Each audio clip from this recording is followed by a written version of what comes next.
So basically, in a framework, before I go into the family piece, in a specific framework, a woman has the tendency to be an initiator, a leader. And she leads and she does stuff. Because women, especially the women that I've encountered, especially people like my mom, is a very strong-willed leader, initiator. So I'll give you this example. She asked me to help her with a cell phone, basically replace a SIM card because she's not technologically up to speed. I wasn't able to do it, but I never told her that what day I was going to come to her house and do it. Guess what she did? She did it herself. She didn't wait on me. She didn't wait on me to tell her the day that I was coming or the day that I wasn't coming. She said, well, you're not able to do it. I'm going to go ahead and do it myself.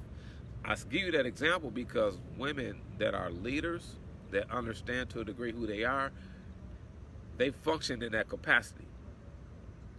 So if you don't move, they're going to move. And what happens with guys is that because the lady is initiating movement and the guy is seeing it and he lays back in comfortability in a safety zone, which is a stuck state, he's conditioned not to move because of what he sees her do. What am I saying? Bring up your standard.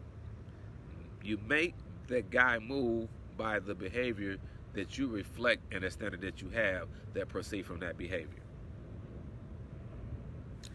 Yeah, so he'll wake up and say, wow, I need to get that done.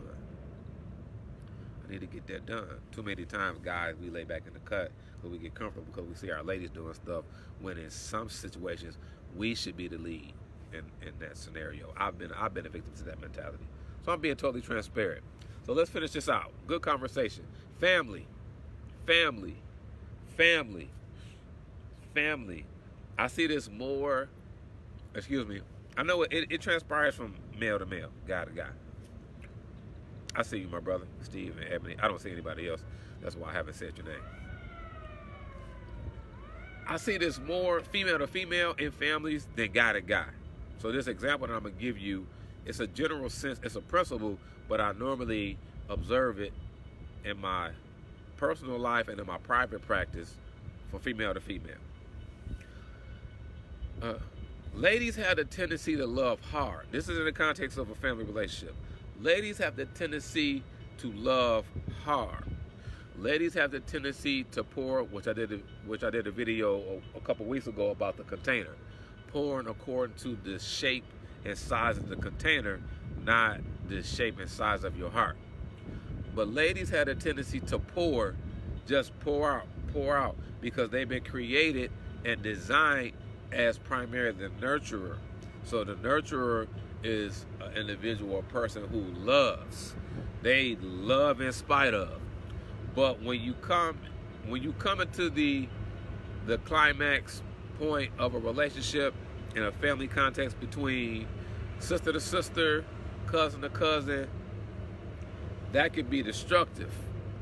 Because when I overpour, I'm trusting you, sis, then I'm helping you because I love you.